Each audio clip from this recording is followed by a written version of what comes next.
Hola, mi nombre es Alejandro Moreno. Vamos a continuar con la asignatura de Fundamentos de Programación en esta semana 7. Vamos a ver hoy las expresiones tipológicas. Sabemos que una expresión lógica es aquella que contiene operadores relacionales o lógicos como parte de la expresión.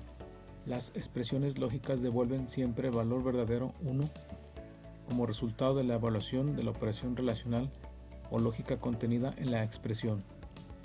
Aquí tenemos un ejemplo en C++ donde hacemos una operación lógica con el mayor, menor, mayor igual, menor igual, diferente de, el igual y el not.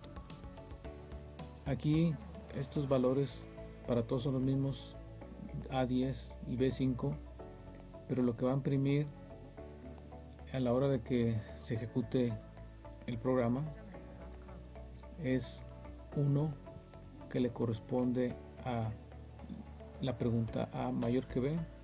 Como vemos es verdadero, pero no va a imprimir verdadero ni B. Va a obtener esto un valor entero que es un 1. Y en esta expresión lógica A menor que B, vemos 10 es menor que B, no, por lo tanto es falso. En este caso, A es igual a 5, no, pero este operador lógico nos niega el resultado como no son iguales, y entonces al negarlo quedaría verdadero. En este operador lógico de negación, el símbolo que tiene el símbolo de admiración solo muestra dos opciones. Vemos que en la tabla, si la expresión es falsa, la negación va a ser verdadera.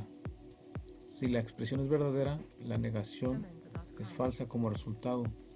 Ejemplo, si 10, pregunta aquí, 10 es menor que 5, pues es 1, porque aquí me da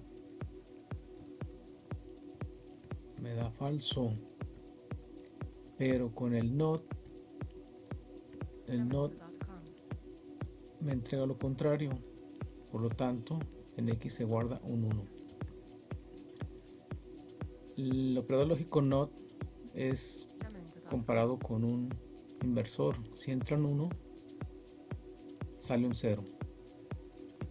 El operador lógico AND lo vamos a comparar con un circuito. En este caso puse 4 estados diferentes, porque M va a tener la expresión lógica 5 es menor que 10, esto es verdadero, y P tiene la expresión 40 es mayor que 6, es verdadero. Por lo tanto, como este es verdadero, o sea 1 y 1, va a encender el foco, que es M y P. O sea, más bien su equivalente es a dos switch en serie. Y aquí en este caso, cuando tenemos que un switch es verdadero y el otro es falso, pues no hay conducción en esta expresión cuando se usa el operador lógico AND. En otro caso, si tenemos 10 es menor o igual a 7, pues es falso o 0, como ustedes quieren verlo. 16 mayor o igual a 6 no es mayor, pero sí es igual, por lo tanto es verdadero. Y el resultado total va a ser 0. En pocas palabras, si para que sea verdadero, los dos tienen que estar verdaderos. En este otro caso, 7 es igual a 7 sí, pero negado es no. 34 es menor que 15, pues es también falso. Y el resultado total de esto es 0. Pues en este caso, con estos datos podemos poner una tabla donde decimos que si M es verdadero y P verdadero, a la hora de usar el operador lógico AND resulta verdadero. En cualquier otro caso o combinación es falso. Aquí tenemos un ejemplo. Vamos a hacer este ejemplo. Aquí tenemos el código. Vemos que hay una expresión lógica que se une con otra por medio del operador lógico y. Si compilamos y ejecutamos, da como resultado el 100. ¿Por qué? Porque solamente en este caso es verdadero y verdadero da verdadero. Bien, entonces ya vimos que el operador lógico AND es equivalente a 2 switch en serie. Por lo tanto, sabemos que un verdadero para C++ es un valor entero 1 y el falso lo guarda como un 0. El operador lógico OR, que son 2 barras, estas barras en el teclado las pueden encontrar a un lado del número 1 hacia en la esquina superior izquierda, a la izquierda del 1. Vemos que también el operador OR equivale a 2 switch pero en paralelo. ¿Esto qué quiere decir? Que si tenemos dos expresiones donde M es verdadera y P es verdadera, la circulación de la corriente puede suceder por cualquier camino y esto hace que nuestra lámpara encienda. En otro caso, si tenemos solamente un camino verdadero, por ejemplo aquí 5 es igual a 5, sí. 40 es mayor que 6 negado, no. Entonces aquí no habrá circulación, pero de todos modos la lámpara va a prender porque hay un camino por donde puede circular la corriente. En este caso también, si tenemos 10 es menor o igual a 7, pues no, falso. Si tenemos 16 es menor o mayor o igual a 16, sí, entonces se va por este camino y el resultado es verdadero, también nuestra lámpara enciende. En el caso de que los dos sean falsos, pues lógicamente la lámpara no enciende porque los dos son falsos. Entonces aquí en resumen tenemos que nuestra tabla de verdad para el operador lógico OR, mientras dos sean falsos será el resultado falso, y mientras uno de los dos sea verdadero, entonces el resultado total es verdadero. Vamos viendo este ejemplo. Aquí está el ejemplo. Vamos a compilar y ejecutar.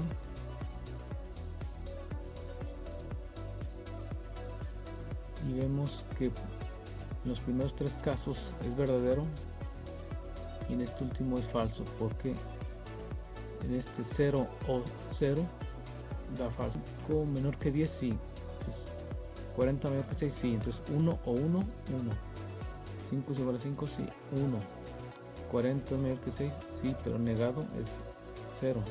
1 o 0, 1. 0 o 1, 0. 0 o 0, 0. En la estructura de selección múltiple, este tipo de estructura se usa cuando el selector puede tomar de 1 a n valores. Es decir, cuando se requiere de varios ifs, lo recomendable es mejor usar la estructura múltiple. En C++, la sintaxis es de la siguiente manera. Vemos que está como número 1 switch, número 2 una opción. Esta opción viene dada ya sea por un entero o un char. Si es char, simplemente ponemos el tipo de variable, no sé, vamos a poner un X, y si este opción es tipo char, los case deben estar entre comillas sencilla. Aquí estamos viendo que es entero, entonces dice switch opción. En caso que fuera 1, imprime mensajes 1, el mensaje 2 en caso que fuera 2, en caso que fuera 3, imprime 3. En este tenemos que la opción es 5, entonces switch 5, casos que es 5, entonces imprime el 5. Otra parte del switch o de este selector múltiple es que lleva también una instrucción break. Esta instrucción break es para salirse del alcance de los casos. Si no tiene el break, vamos a suponer que la opción es 5, imprime un 5, pero ¿qué pasaría si este break no está? Se va a brincar también al 6. Si estos break no estarían, va a imprimir 5, 6, 7, 8, 9, 10. Bueno, si la opción no está en ninguno de los casos, se va a un default. El default es cuando no cumple ningún caso. En este tenemos la salida 5 y aquí está otro ejemplo con el cuando no tenemos el break. Vamos a ver este ejemplo. Este ejemplo hay una opción que se evalúa que es el 3. Es para más rápido, podemos preguntar desde el teclado, ingresa un número y todo lo que conlleva la interacción con el usuario. Por lo pronto, para más rápido, vamos dándole un valor 3. Imprime X es 1, 2 o 3. Entonces, si fuera un 2, si es un 2, nos va a imprimir en consola X es 1, 2 o 3, o sea, es lo mismo. ¿Por qué? Porque a la hora de que la opción evalúa un 2, como no hay nada, se brinca al 3 y nos imprime el mensaje. Si fuera un 1, igualmente evalúa no hay nadie, 2 no hay nadie, y en el 3 imprime el mensaje. Veamos la opción anterior. En este ejemplo voy a quitar unos primeros 4 breaks y vamos a ir a la opción 1, en caso que fuera 1. Vamos a compilar y ejecutar. No hay espacios, aquí todo está pegado. Imprime 1, 2, 3, 4. A pesar de que elegimos el 1, que esperábamos que solo mandara 1 como mensaje, como no tiene el break, se brinca el que sigue y el que sigue hasta que encuentra el primer break. Break, pues traduciéndolo es quebrar, romper, en este caso el programa, o terminar. Entonces rompe el switch y se va hasta fin. En aquí entre no hay nada para imprimir.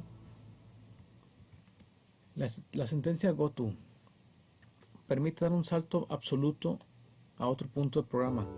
Este salto incondicional ignora los niveles de anidamiento y no provoca ningún desenrollado automático de la pila. Por lo tanto, es una característica para usar con cuidado y preferiblemente del mismo bloque de declaraciones, especialmente en presencia de variables locales. El punto de destino se identifica mediante una etiqueta que luego se utiliza como argumento para la instrucción goto. Una etiqueta está formada por un identificador válido seguido de 2 puntos. Vamos a verlo. Goto generalmente se considera una característica de bajo nivel, sin casos de usos particulares en los paradigmas modernos de programación de alto nivel que generalmente se usa con C++, pero solo como ejemplo. Aquí vemos una versión de cuenta regresiva usando goto.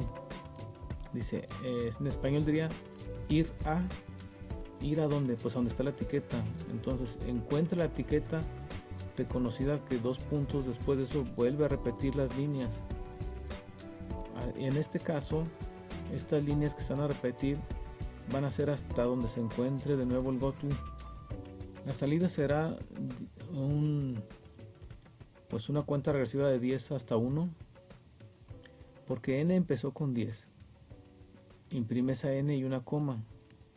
Después a n le quita un 1. Recuerden que n menos menos es el decremento. Y evalúa. Si n es mayor que 0, vete otra vez y así hasta que n sea 0. 0 es mayor que 0, no.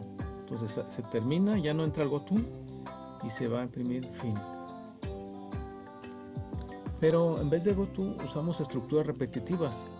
Las estructuras repetitivas permiten repetir una operación o bloque de operaciones varias veces, un bucle o ciclo en un algoritmo o programa. Es una estructura que repite una sentencia o bloque de sentencias en cierto número de veces.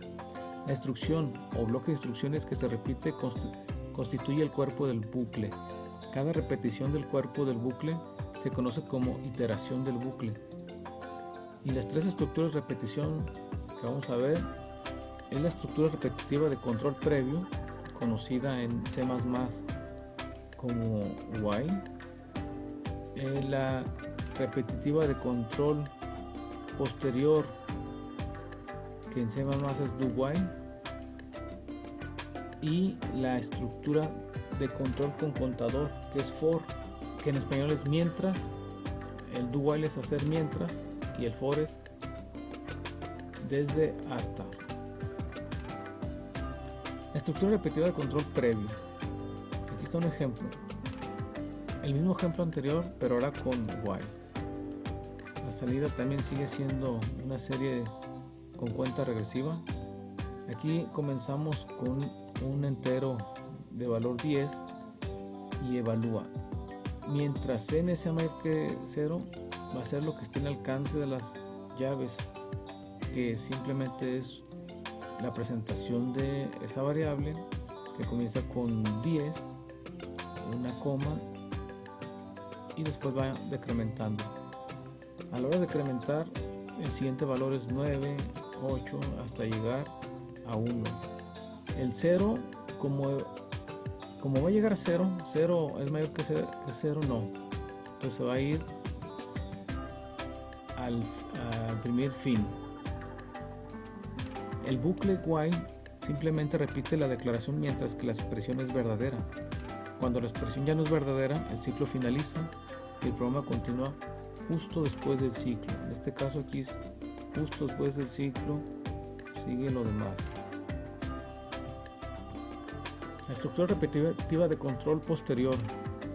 En este tipo de control, la condición se evalúa después de la ejecución de la declaración.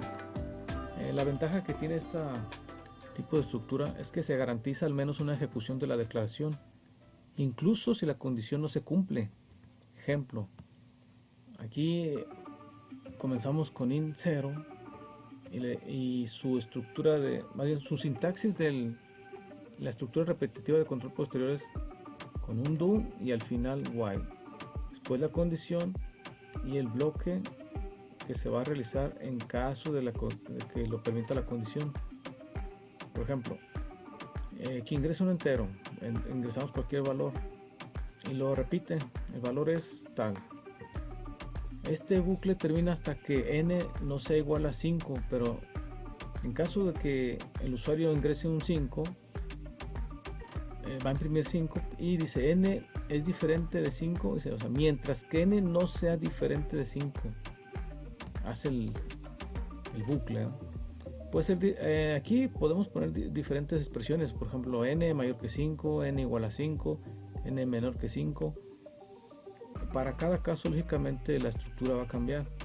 Por ejemplo, aquí hasta que se presione un 5 se sale. Si ponemos n while n sea igual a 5, si yo pongo un 5, va a volver a preguntar, ingreso un valor 5, yo ingreso otro, y si pongo cualquier otro número diferente de 5, se sale. En este caso, n menor que 5 evalúa. Mientras que n sea menor que 5, entonces le pregunto a ustedes, ¿se va a repetir el ciclo o se va a salir?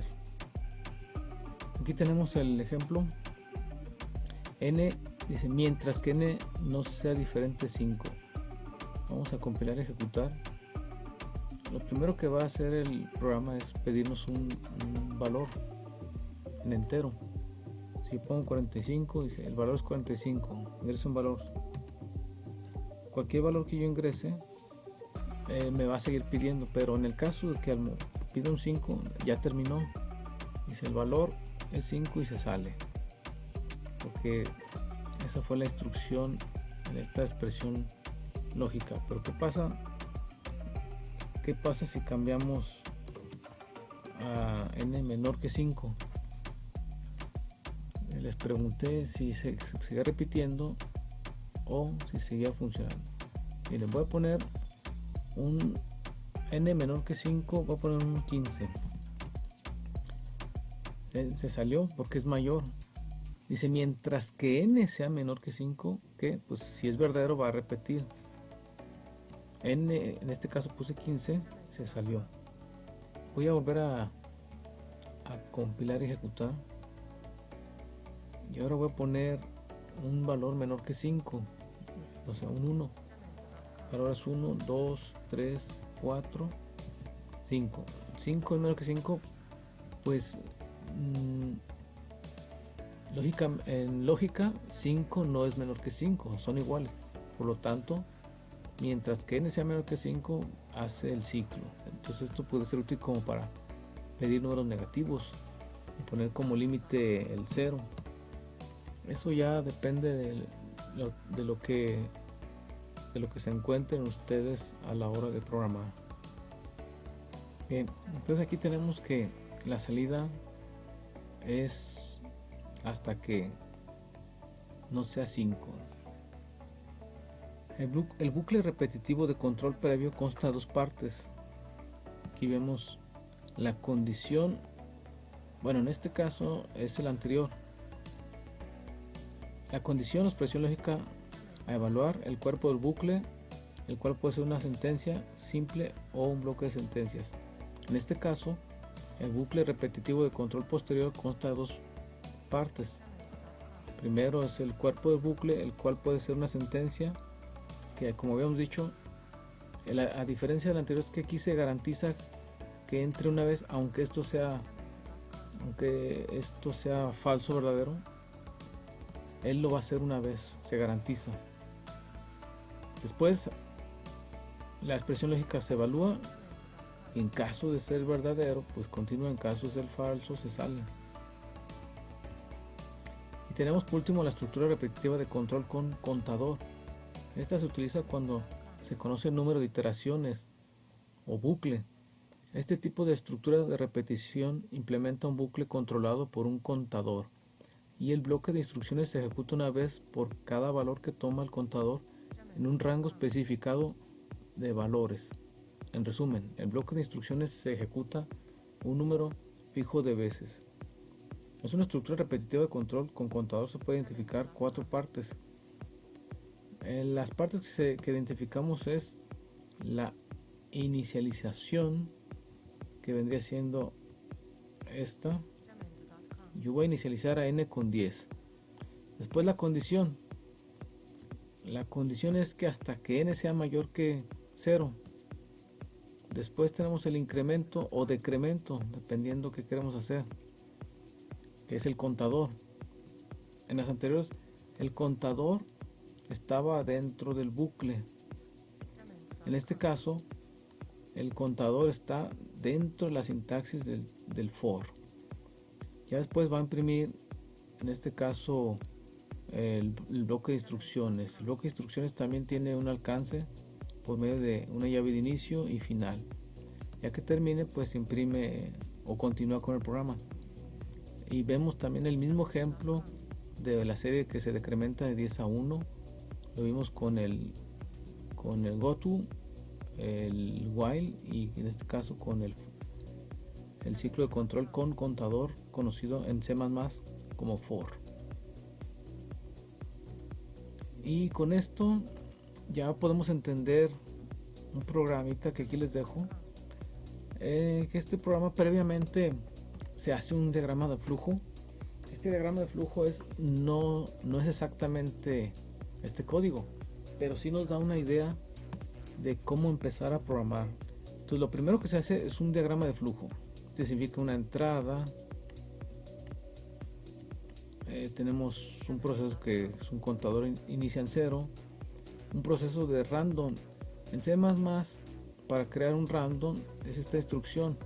Esta instrucción me dice que hay una variable donde primero se pone el límite inferior, un símbolo de más, un valor aleatorio y un límite superior menos el límite inferior. Entonces, ¿qué está haciendo aquí? Primero dice, adivina un número, y luego manda otro mensaje en pantalla, escribe un número entero de 1 a 100. Pero aquí fíjense, algo interesante de este programa es que el while ya no tiene una operación lógica, sino que aquí está pidiendo un número y a la vez lo evalúa. Como aquí siempre va a existir un número, este while es infinito, se convierte en infinito. No tiene, cuando no hay operación lógica, va a ser un ciclo infinito que pues en teoría no tiene fin. Pero dentro de él, cuando hay un ciclo infinito, tiene que haber un break. Este break, que es quebrar en este caso el ciclo while, está diseñado para cuando un valor coincida con otro. En este caso el pensado, dice, el pensado es igual con el dicho. Dicho y pensado son variables inventadas. Pensado es un random. Dicho es el que ingresa el usuario. Y tenemos un contador que comienza con 0. Si no son iguales, va a mandar un mensaje. Si en el caso de que el número pensado es mayor que el dicho, nos va a decir el número es mayor. O en caso contrario, si el pensado va a decir el número es menor. Vamos viendo este ejemplo. Aquí en el ejemplo, como estamos usando una función random, ¿cómo sé que es una función? Para que ustedes vayan grabando, se tiene unos paréntesis, una función sin parámetros, pero esta función requiere de una nueva librería o biblioteca de C++. El stdlib incluye muchas funciones, pero una de ellas que vamos a ocupar ahorita es el random. Lo que vamos a ver es como un juego. Bueno, es un juego de adivina el número. Vamos a ejecutar y compilar. Vamos a interactuar con la máquina. Dice, adivina el número del 1 al 100. Yo pongo, no sé, un 50. Dice, el número es menor. Entonces quiere decir que está dentro del rango de 0 y 50. Voy a poner el 25. Dice, el número es mayor. Entonces quiere decir que mi número que tiene que coincidir con el que tiene la computadora está entre 25 y 50. Voy a poner el 35. Dice, el número es mayor, entonces está en 35 y 50. Voy a poner el 45. Dice, es menor, entonces vamos a poner el 40. Es mayor, entonces está entre 40 y 45. Voy a poner 43. Es menor, 42. Ahí está, ya lo adiviné. En 6 intentos logré adivinar el número. Pásenlo, jueguen con él. Es su primer juego en C++. Está sencillo, pero lo más importante que quiero que ustedes vean aquí es el código, entiéndanlo. Si hay alguna duda, me escriben al chat. Estamos viendo aquí que está el while y adentro del while un if. El break no solamente es para el switch. Aquí vemos que el break también puede ser usado en otras partes de código. Entonces vamos entendiendo que desde un inicio vimos los operadores de incremento, vimos el cout, vemos el cin, vimos el if, vimos el while. En este caso está al inicio, y su práctica, su actividad 2.3 está en las diapositivas. Nos vemos la siguiente semana.